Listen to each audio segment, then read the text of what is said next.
Hi, welcome back to my channel. ನಾವೀಗ ಬೆಟ್ಟ ಹತ್ತುತ್ತಿದ್ದೀವಿ. ಇದು ದೊಡ್ಡ ಬೆಟ್ಟ ಏನಲ್ಲ, ಚಿಕ್ಕ ಬೆಟ್ಟ.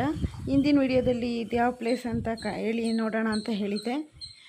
ಈಗ ಈ ಪ್ಲೇಸ್ನ ತೋರಿಸ್ತಾ ಇದ್ದೀನಿ. ಹಾಗೆ ನಾನು ಇಲ್ಲಿ ಜಾಸ್ತಿ ವಾಯ್ಸ್ ಓವರ್ ಕೊಡ್ತಾಯಿಲ್ಲ, ಯಾಕೆಂದರೆ ನ್ಯಾಚುರಲ್ ಸೌಂಡ್ಸ್ ತುಂಬ ಚೆನ್ನಾಗಿದೆ, ಕೇಳಿ.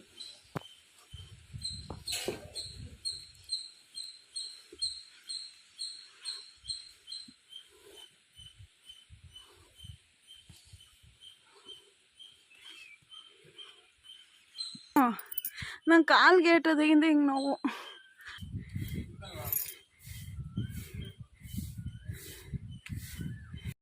ಫ್ರೆಂಡ್ಸ್, ಇದು ದೇವಸ್ಥಾನದ ಎಂಟ್ರೆನ್ಸು. ನಮ್ಮ ಮನೆಯವ್ರ ಫೋನ್ ರಿಂಗ್ ಆಗ್ತಿತ್ತು, ಹಾಗಾಗಿ ಮ್ಯೂಟ್ ಮಾಡಿದೆ ನಾನು. ನೋಡಿ ಎಷ್ಟು ಚೆನ್ನಾಗಿದೆ, ಬೆಟ್ಟದ ಮೇಲೆ ದೇವಸ್ಥಾನ ತುಂಬ ಚೆನ್ನಾಗಿದೆ.